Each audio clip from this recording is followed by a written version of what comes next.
Hello students, कैसे हैं आप लोग। आई एम अभिषेक सक्सेना और हम लोग पढ़ रहे हैं कोऑर्डिनेशन कंपाउंड्स फॉर क्लास 12 बच्चों।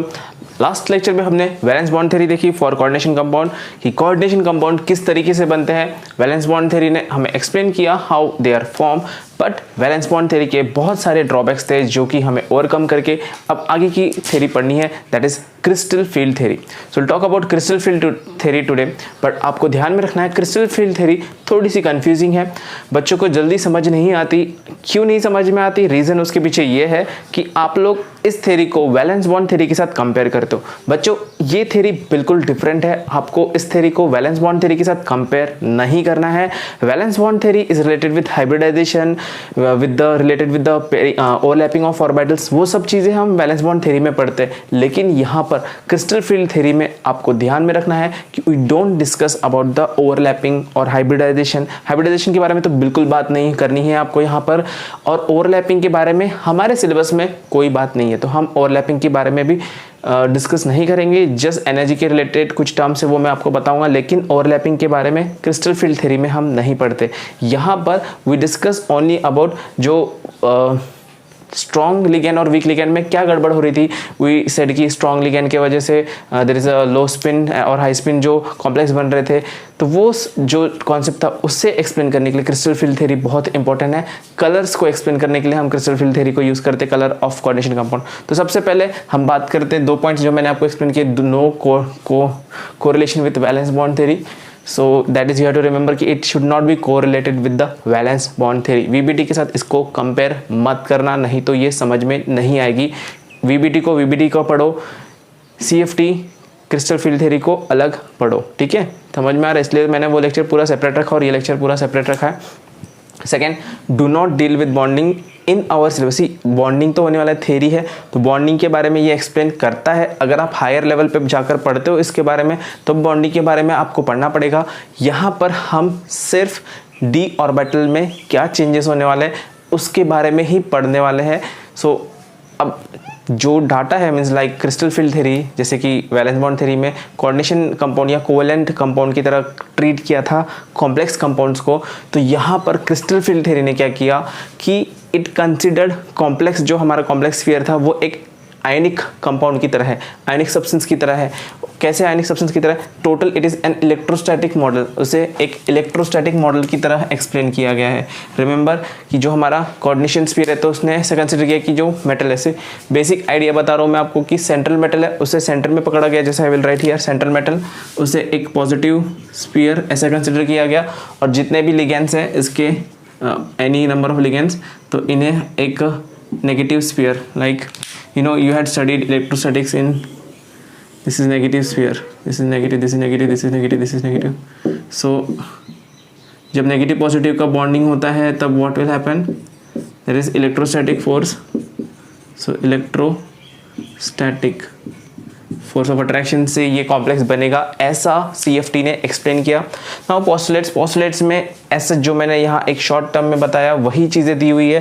पहला, ligands in a transition metal complex are treated as point charges. तो जितने भी लिगेंड्स होंगे, लिगेंड्स को हम एक पॉइंट चार्ज की तरह ट्रीट करेंगे, जैसे कि मैंने यहाँ पर इनको माइनस बनाया था, तो ligands are minus, negative.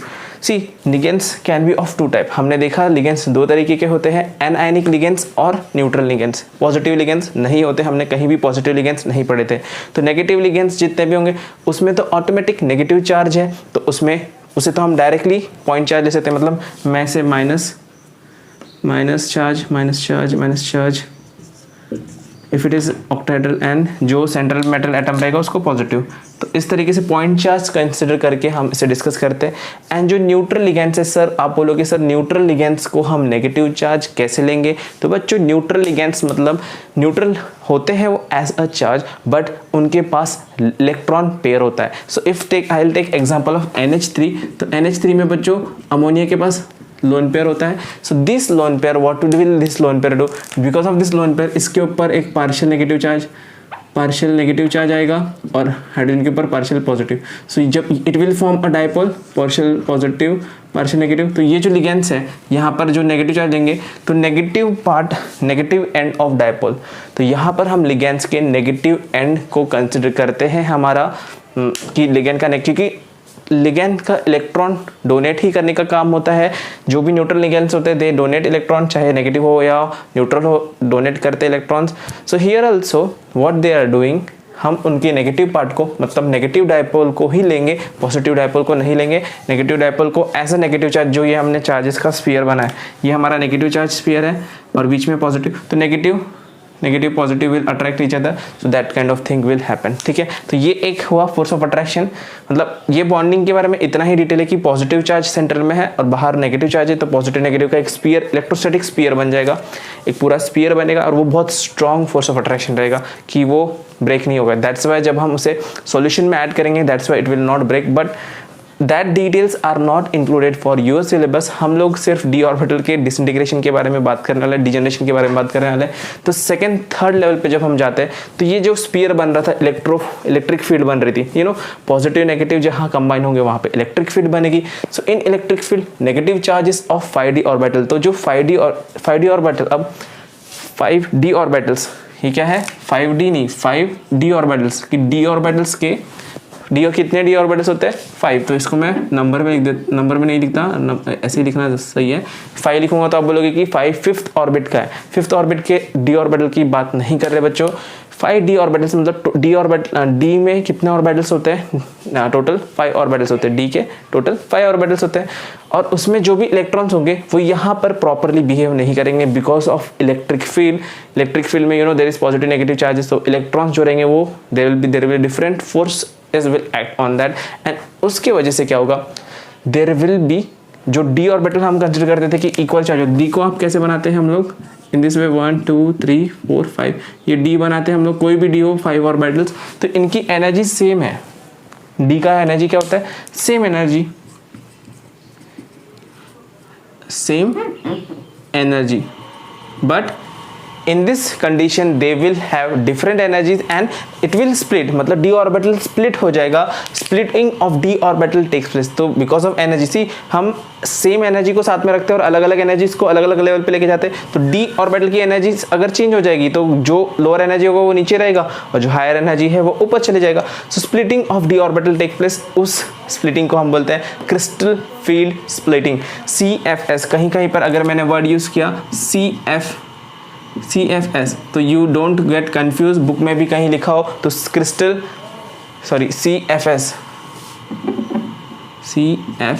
So crystal field splitting. ठीक है, then because of this splitting all the changes will take place. जो हमने हाई स्पिन कॉम्प्लेक्स देखा, लो स्पिन कॉम्प्लेक्स देखा, so extent of splitting depends on upon, अब ये splitting किस पे डिपेंड करेगी, depends on number of ligands. सबसे पहला लिगेंड्स पे डिपेंड करेगी, number of ligands and charge on the central atom. जो सेंट्रल एटम रहेगा उसका चार्ज कितना है और लिगेंड्स के कितने नंबर है, चाहे 4 हो 6 है, octa order hetero coordination number 4 है, तो उसके ऊपर डिपेंड करेगा। ठीक है बच्चों, तो यहाँ पर अबाउट एक्सटेंट ऑफ स्प्लिटिंग के बारे में बात की। And next one, splitting of D orbital determines magnetic and spectroscopic property. इसका मतलब कि ये जो स्प्लिटिंग होगी उसके बेसिस पर हम पैरामैग्नेटिक डायमैग्नेटिक डिसाइड कर सकते हैं और high spin low spin decide कर सकते हैं। And spectroscopic properties, like spectroscopic means like colour, spectral means it's colour. So जो भी कॉम्प्लेक्स कंपाउंड के कलर्स होते हैं उसकी प्रॉपर्टी हम डिपेंडिंग ऑन स्प्लिटिंग डिसाइड करते हैं। तो ठीक है, ये तो हुआ पोस्टुलेट्स। इसके एक एक पॉइंट को हम एक्सप्लेन करते हैं, कैसे डी ऑर्बिटल होता है, डी ऑर्बिटल में क्यों स्प्लिटिंग होगा। आप सोच रहे होंगे सर डी ऑर्बिटल में स्प्लिटिंग क्यों होगा, कैसे होगा, वो हम चीज़ सब एक्सप्लेन करते हैं। पहले इसको नोट करो, देन हम आगे के पॉइंट की डिस्कशन करते हैं।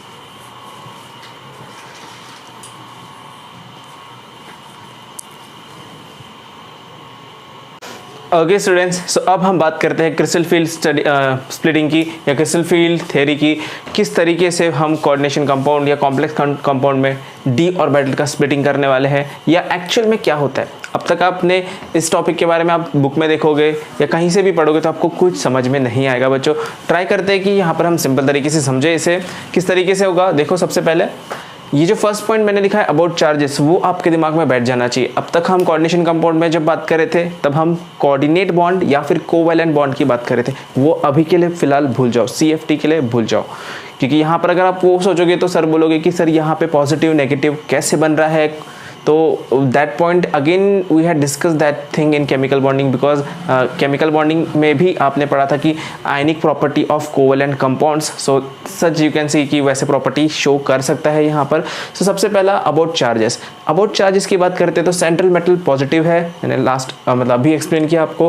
देन लिगेंड्स में जो एनायनिक लिगेंड्स होंगे वो नेगेटिव, और न्यूट्रल लिगेंड्स होंगे वो भी नेगेटिव ही है, लेकिन उनके ऊपर कोई नेगेटिव चार्ज नहीं होता। तो आप क्वेश्चन पूछोगे कि व्हाट इज नेगेटिव चार्ज, कहाँ से आया, तो it is the negative part of their dipole, क्योंकि उनमें लोन पेयर है, और जहाँ पर लोन पेयर होता है देयर इज डायपोल मूवमेंट होता ही है न्यूट्रल एटम में, तो that it will be showing a negative part.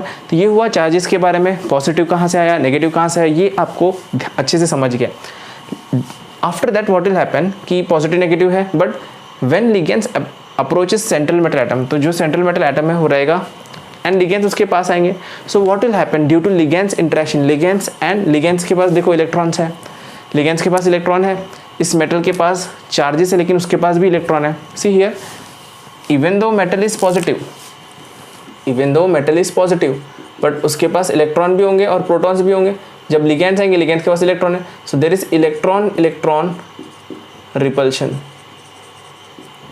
यहाँ पर इलेक्ट्रॉन रिपल्शन होगा, इलेक्ट्रॉन प्रोटॉन अट्रैक्शन भी होगा, लेकिन that is for bonding, electron proton attraction bonding के लिए होगा। लेकिन जो क्रिस्टल फील्ड स्प्लिटिंग है, the topic crystal field splitting, that depend on electron repulsion, क्योंकि लिगेंड्स के इलेक्ट्रॉन डिपेंड करते हैं लिगेंड स्ट्रॉन्ग है कि वीक है, उसके ऊपर ये इलेक्ट्रॉन के ऊपर इफेक्ट आएगा, that will show us further property.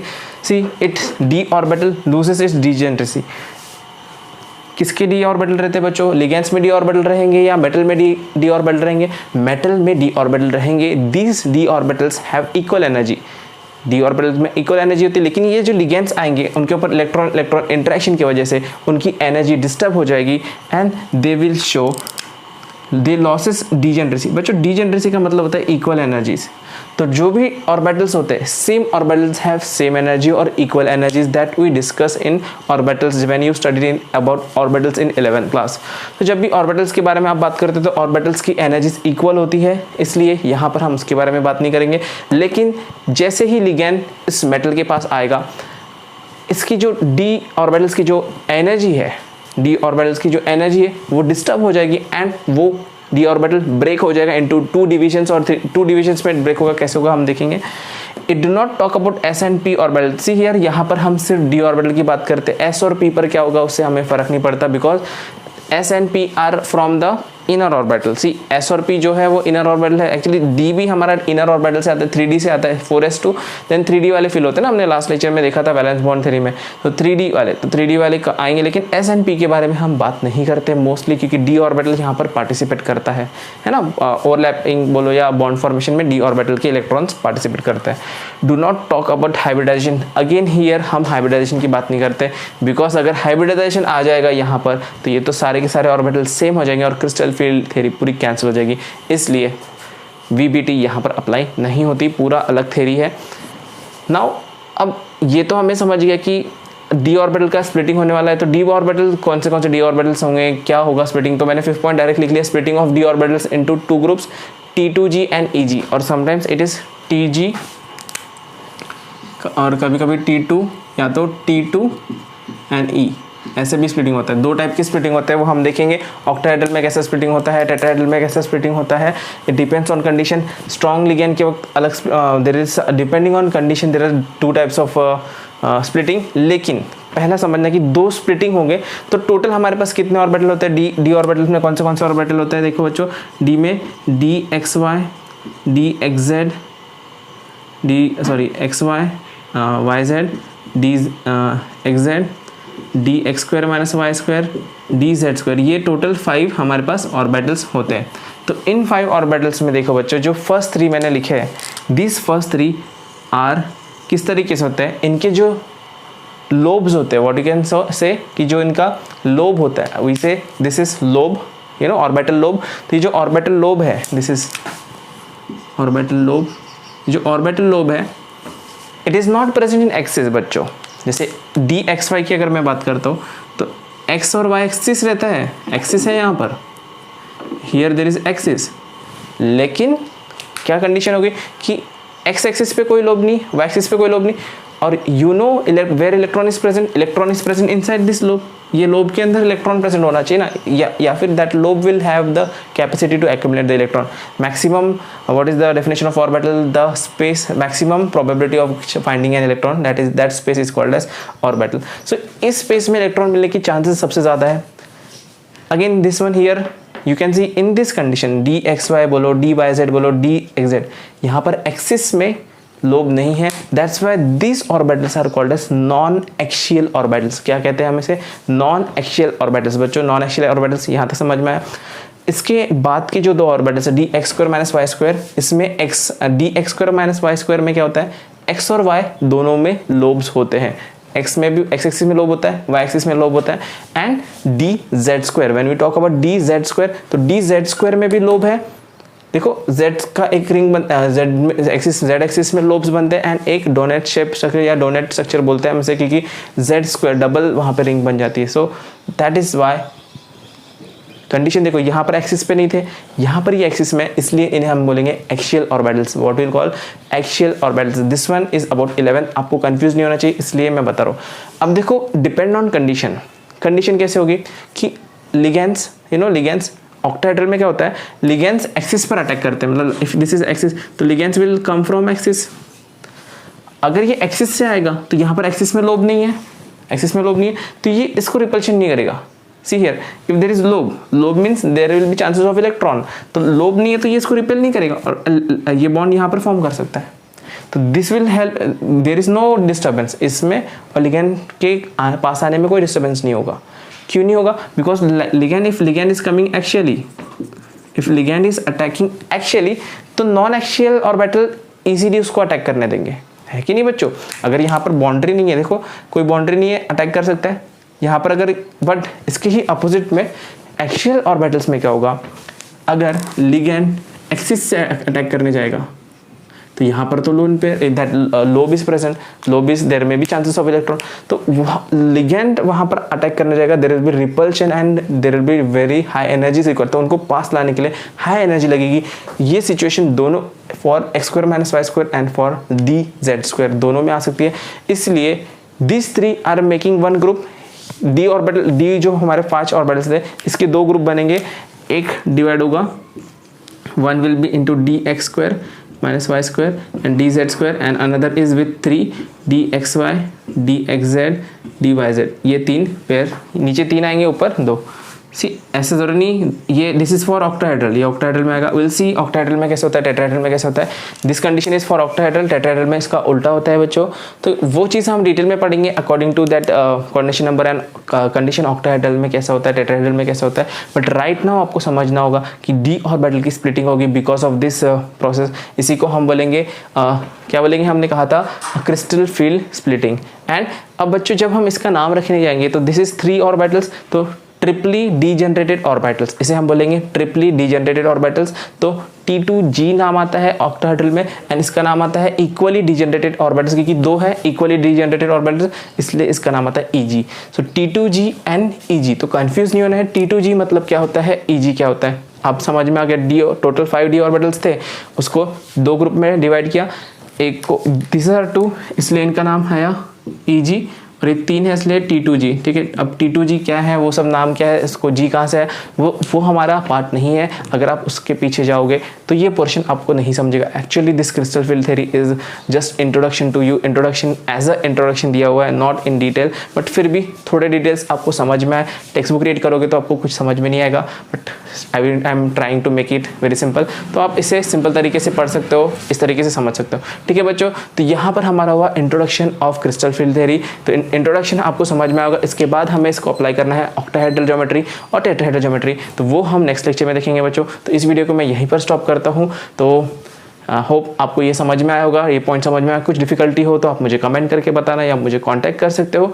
ठीक है बच्चों, तो नेक्स्ट लेक्चर में मैं आपको डिस्कस करूंगा about application of this crystal field theory on octahedral geometry and tetrahedral geometry, दोनों में हम डिस्कस करेंगे। ठीक है बच्चों, तो फिर मिलते हैं नेक्स्ट वीडियो में। लेकिन जाने से पहले एक रिक्वेस्ट करूंगा, अगर आपको वीडियो पसंद आया होगा तो लाइक करेंगे, चैनल को सब्सक्राइब करेंगे एंड सबके साथ शेयर करेंगे। ठीक है बच्चों, मिलते हैं नेक्स्ट वीडियो में।